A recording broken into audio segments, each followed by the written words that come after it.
네, 만나서 반갑습니다. 잘 계셨죠? 네, 사회적 거리두기라는 말이 있어서 좀 만나기는 좀 어려웠지만 그게 하나님과 또 사회적 거리를 두고 계시진 않았는지 좀 우려가 되기도 하지만 여러분들 중에는 그런 사람이 없었을 거라고 믿겠습니다. 행여 조금 하나님과의 또 거리두기를 좀 해왔다면 다시 이제 오늘부터 정신을 차리고 예수님의 말씀처럼 우리가 할 것은 하고 또 노력할 것은 노력하고 우리 일상을 바르게 살아가는 우리들이 되었으면 좋겠습니다. 항상 말씀드리지만 하나님께는 사회적 거리두기가 통하지 않는다.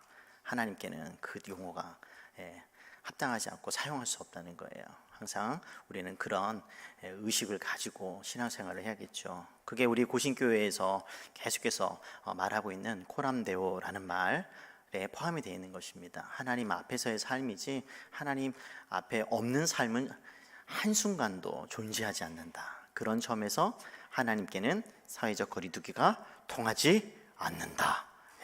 그런 항상 생각을 가지고 하나님 앞에서의 삶을 살아가는 저와 여러분 되었으면 좋겠습니다. 오늘 말씀 진정으로 큰 자가 되라 라는 말씀을 가지고 한번 말씀을 전하려고 해요. 기독교는 역설을 가지고 있습니다. 역설이라는 말이 그 대표적으로 우리에게 보여주는 것이 12절에 나오는 거죠.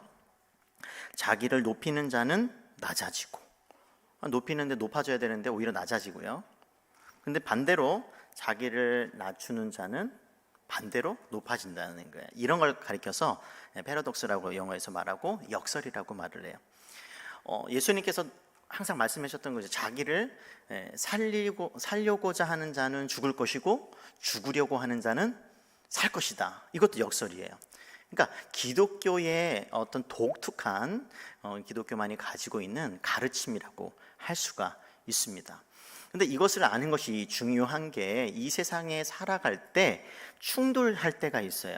그러니까 세상 돌아가는 방식과 이런 역설을 가진 기독교, 특히 하나님 나라의 삶을 살아가는 그 예수님을 믿는 사람들의 삶과 신앙 속에서는 이것이 두 개가 충돌할 때가 있어요. 그 충돌하는 대표적인 예가 오늘 우리들에게 보여주는 이 말씀의 내용이에요.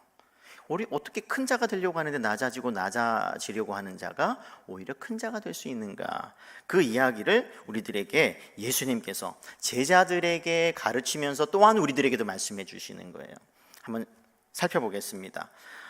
간단하게 말하면 여기서 1절에 보면 누구에게 이 말씀을 주시는지 분명히 나타나죠. 무리와 제자들. 그러니까 예수님은 항상 혼자 다니지 않고요. 따라다니는, 특별히 선택받은 12명의 제자들과 함께 그 예수님을 쫓아다니는, 따라다니는 이렇게 무리들이 있었어요. 또 다른 종류의 제자들이에요. 큰 의미에서의 제자들이 있어요.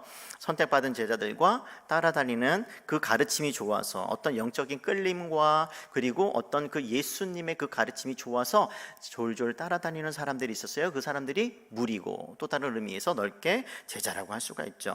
그 무리와 제자들에게 말씀하시는 거예요. 이거 잘 생각하셔야 돼요. 내용은 바리새인, 사두개인, 서기관, 이렇게 유대의 종교 지도자들을 향해서 하는 것 같지만 실질적으로는 제자들에게 하는 거예요. 예수님의 말씀을 따르려고 하는 사람들에게 가르쳐주는 교훈입니다. 그러면 2절에 보면 그 주의해야 할 사람들이 나옵니다. 특별히 서기관들과 바리새인들이 나오게 되죠. 이 바리새인들, 그냥 대표적으로 말씀을 드리자면 율법 학자들이다. 그리고 율법을 지키기 위해서 그 삶을 엄청난 그 헌신을 통해서 하나님의 말씀을 지키려고 하는 그런 부류의 사람들이라고 볼 수가 있어요. 그러니까 그 근본 동기는 나쁘지가 않아요. 하나님을 향해서 자기의 삶을 헌신하려고 한다? 그 자체로는 쉽지가 않은 일입니다. 그렇죠? 일상을 희생하고 또 자기의 시간과 노력과 물질을 들여서 하나님께 헌신한다는 것은 값지고 귀한 일이지요. 그런데 문제가 있어요. 예수님께서 여기에서 말하고 있을 때 바른 의미에서의 그런 헌신을 말하는 것이 아니라 잘못되고 그릇된 헌신이 있다는 것을 제자들에게 주의하라고 말씀해 주시는 거예요. 그래서 우리는 한 가지 중요한 교훈을 얻죠. 하나님을 향해서 열심을 내고 헌신하는 일에 있어서도 하나님께서 또 예수님께서 인정하시는 그와 같은 헌신이 있는가 하면 하나님께도 예수님께도 인정받지 못하는, 오히려 책망을 받고 꾸지람을 듣는 그와 같은 종류의 그릇된 헌신도 있다는 것이에요. 이것은 오늘날에도 동일하게 나타나는 현상입니다. 그래서 항상 우리가 이 말씀을 기억하고 있어야 되는 이유가 되는 것이지요. 그러면 이 사람들의 그 문제가 뭐냐? 그 3절 주의사항이 나오게 되죠. 3절을 보게 되면 그러므로 무엇이든지 그들이 말하는 바는 행하고이죠. 말하는 것은 들으라는 거예요. 왜 그러냐면 율법, 하나님의 율법 그 자체는 잘못된 게 아니에요. 그것을 바르게만 설명해주고 전한다면 그 자체로서는 문제가 없습니다. 그런데 문제는 어디서 드러나냐면 그것을 말하는 사람들의 행위에 있는 거죠. 행동에 있는 거예요. 보면 지키되 그들이 하는 행위는 본받지 말라 이거예요. 그러니까 잘못된 형태의 헌신, 그것을 본받지 말라고 예수님께서 제자들에게, 예수님을 따르는 무리들에게 이 말씀을, 또 오늘날 예수님을 섬기고 믿는 우리들에게도 주어지는 말씀인 것이지요. 그래서 이 말씀을 우리는 귀 기울여야 되는데, 근데 여기서 우리가 조심해야 될 것이 있죠. 그 사람의 행동에 문제가 드러났다고 해서 그가 하는 말을 버려서는 안 된다는 거예요. 그것 또한 주의해야 되는 거예요. 하나 예를 들면 여러분의 부모님들이 여러분들에게 옳은 말씀을 많이 하시죠. 근데 평소에 그 부모님들의 행동에 불만을 가지고 있어요. 마음에 들지 않아요. 기분이 나빠요. 그래서 기분이 나쁘다고 해서 행동에 어떤, 내가 볼 때 행동에 문제가 있다고 해서 그 부모님의 말씀을 듣지 않으려는 때도 있죠. 그런 경우에요. 또 학교에서 선생님이 마음에 들지 않는다고 해서 선생님이 가르쳐주는 그 모든 것들을 부인하는 것은 어리석은 것이다, 이렇게 말해줄 수 있어요. 그러지 마세요. 그게 때로는 이 세상 속에서는 멋있어 보일 때도 있고요, 자랑거리가 될 수도 있어요. 의지될 수도 있죠. 하지만 구분하세요. 그 사람이 밉다고 해서, 그렇죠? 그 사람이 말하는 그 모든 바른 말조차도 버려서는 안 된다는 거예요. 이건 교회에서도 행할 수가 있습니다. 교회가 마음에 들지 않나요? 교회가 하는 가르침이나 어떤 내용이나 하는 어떤 운영에 있어서 마음에 들지 않는다고 해서 진리의 말씀을 무시하고 듣지 않고 거부하는 것은 그처럼 어리석은 일이 없다고 우리는 배울 수가 있는 것입니다. 그러니까 우리는 늘 조심하셔야 돼요. 그 사람이 마음에 들지 않는다고 해서, 그 기관이 마음에 들지 않는다고 해서 진리조차도 무시해서는 안 된다는 그런 가르침을 우리는 받게 되는 것이죠. 구체적으로 5절에 보게 되면 그 사람들의 구체적인 문제가 나타나고 있어요. 5절을 보면 그들의 모든 행위를 사람에게 보이고자 하나니, 왜 그 사람의 행동을 본받지 말아야 되는지 그 구체적인 이유와 목적이 드러나죠. 그 사람들에게 뭐가 문제예요? 사람을 향해서 그와 같은 일을 하기 때문이에요. 자, 율법은 철저히 하나님을 향해서 존재합니다. 하나님께서 인간에게 주셨을 때는요, 그 율법을 첫 번째로는 하나님을 향해서 행하라고 하는 거예요. 하나님을 향해서. 그런데 하나님을 향하지 않고 오히려 사람들에게 향하게 되었을 때 그와 같은 헌신과 종교적인 일들은 모두 다 그릇되고 하나님께, 예수님께 인정받지 못한다는 것을 우리에게 가르쳐 주고 있는 거죠. 그래서 이와 같은 사람들의 특징이 있습니다. 이거는 감추기 어려워요. 처음에는 몇 번은 숨길 수가 있지만 결국에는 드러날 수밖에 없는데요, 과시욕구가 납니다. 과시욕구. 그러니까 드러내고 싶은 거예요. 자꾸 말하고 싶은 거예요. 그리고 자꾸 뭔가 나를 드러내려고 하는 거죠. 그런 것들은요, 다 하나님을 향하지 않기 때문에. 그러면 반대로 하나님을 향하는 사람들의 특징이 무엇일까요? 우리들에게 가르쳐 주는 것이 뭘까요? 11절과 2절이죠. 11절에 그 답을 우리에게 주시는 거예요. 같이 읽어볼까요? 시작. 너희 중에 큰 자는 너희를 섬기는 자가 되어야 하리니, 이거예요. 그러니까 낮은 자세를 가지고 섬기는 자가 되라고 말씀하고 있어요. 그러면 이 바리새인과 이 서기관들은 어떤 사람들이에요? 6절과 7절과 8절과 9절, 10절 이 말씀을 쭉 읽어보게 되면 뭐냐면 높은 자리에 앉으려고 하고 대접을 받으려고 하고 그리고 가르치는 위치에, 권위의 위치에 있으면서 자기 자신을 드러내려고 하는 그런 과시욕으로 가득 차 있는 사람, 그런 사람을 가리켜서 성경에서는 교만한 사람이라고 말하고 있어요. 그러니까 예수님께서 이 말씀을 제자들에게 할 때는 교만한 자가 되지 말고 겸손한 자가 되어야 한다고 우리에게 말씀해주고 있는 것이지요. 여러분은 어떠신가요? 저와 같이 목사와 또 장로와 권사와 집사와 교사와 위원장과 위원과 그리고 찬양뿐만 아니라 모든 곳곳에서 리더들, 그리고 앞에 나와서 눈에 띄는 그런 자리에 있는 그 모든 사람들 주의해야 하는 말씀이시죠. 우리에게 말씀해 주고 있는 거예요. 정말 주의해야 된다고 말씀해 주고 있어요. 괜찮으세요, 여러분들은? 숨길 수가 없습니다. 티가 나게 되어 있어요. 오래 말을 섞어보면 드러나게 됩니다. 그래서 우리는 이 말씀, 11절에 있는 말씀, 큰 자가 누구냐? 섬기는 자다. 마음을 낮추어서 섬기는 자가 되어야 한다는 것을 우리는 기억할 필요가 있습니다.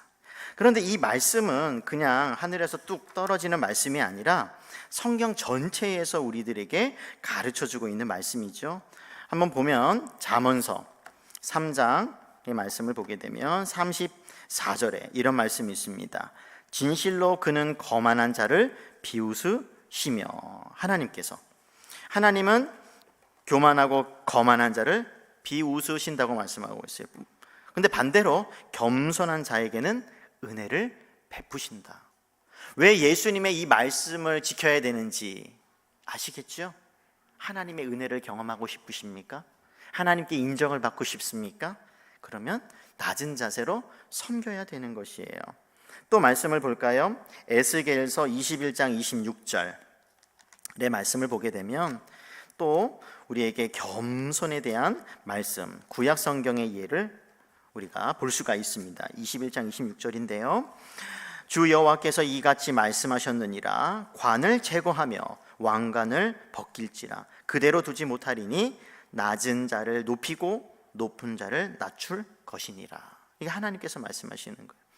그러니까 하나님께서는 자꾸 높은 자를 낮추시고 낮은 자를 높이시려고 하시는 하나님의 그 마음, 그 뜻, 혹시 이해가 되나요? 또 신약의 가르침도 마찬가지입니다. 우리가 18장 4절 한번 볼까요? 마태복음 18장 4절. 예수님의 또 말씀이 또 나타나게 되는데요.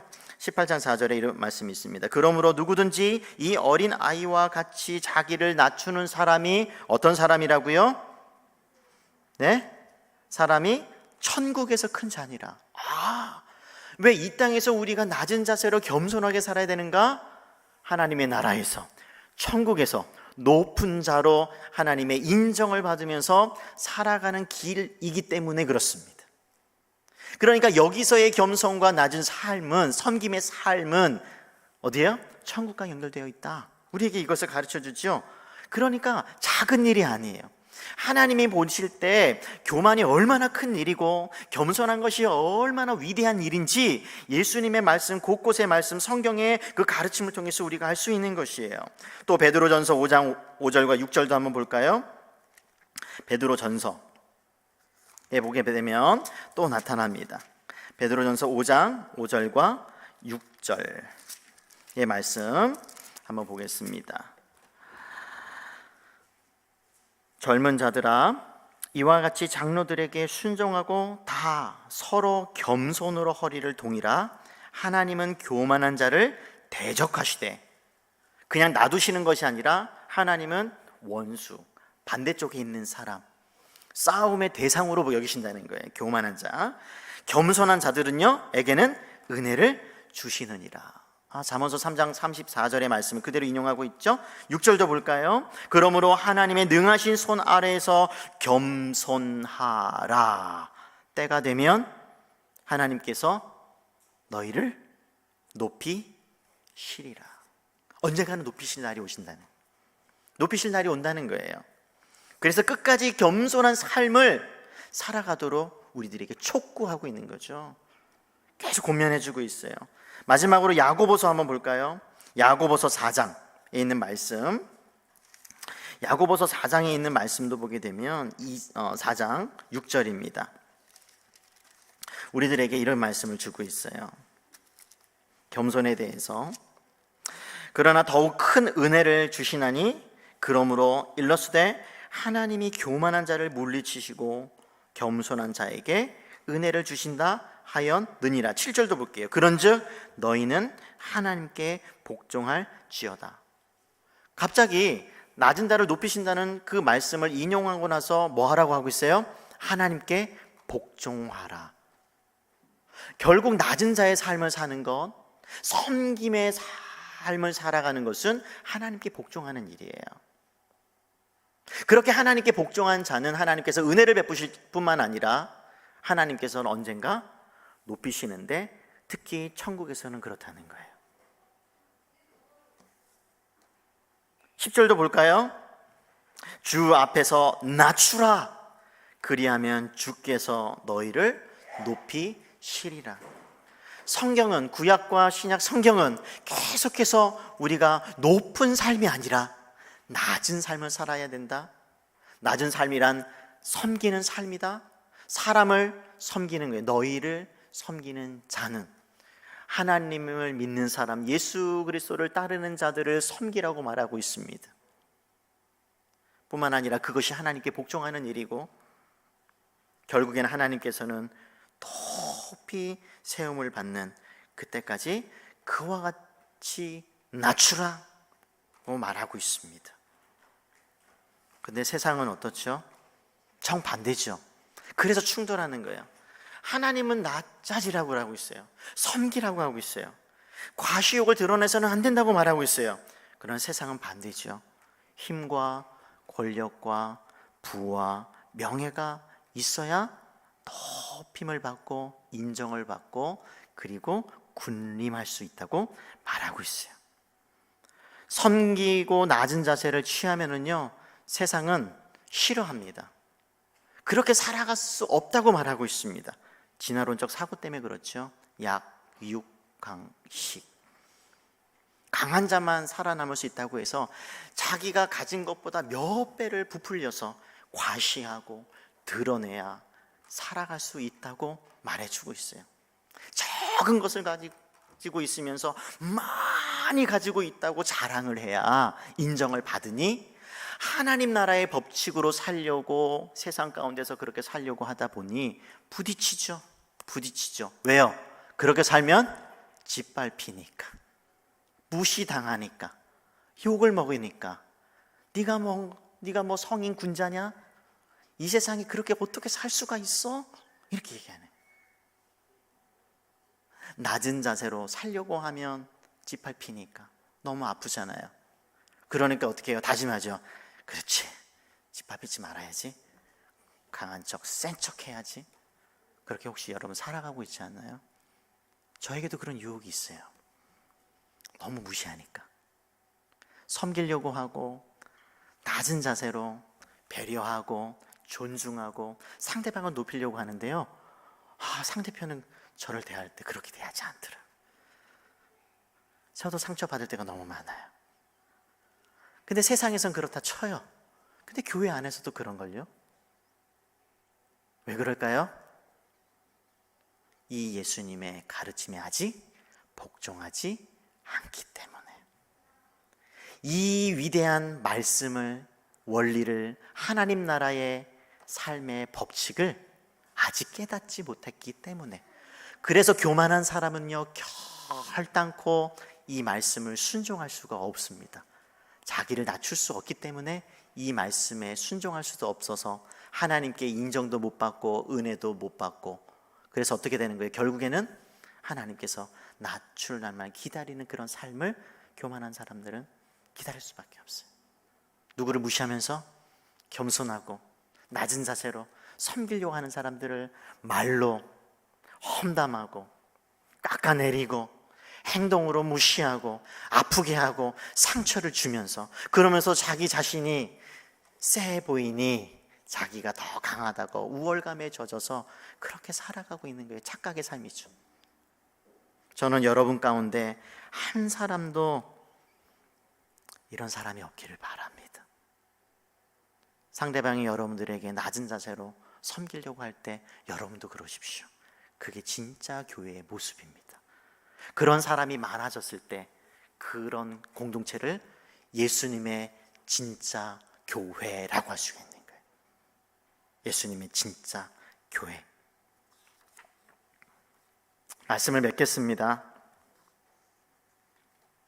교만한 사람들이 아무리 우리를 무시하고 말로 행동으로 아프게 하더라도 예수님께서 말씀하신 대로 갑시다.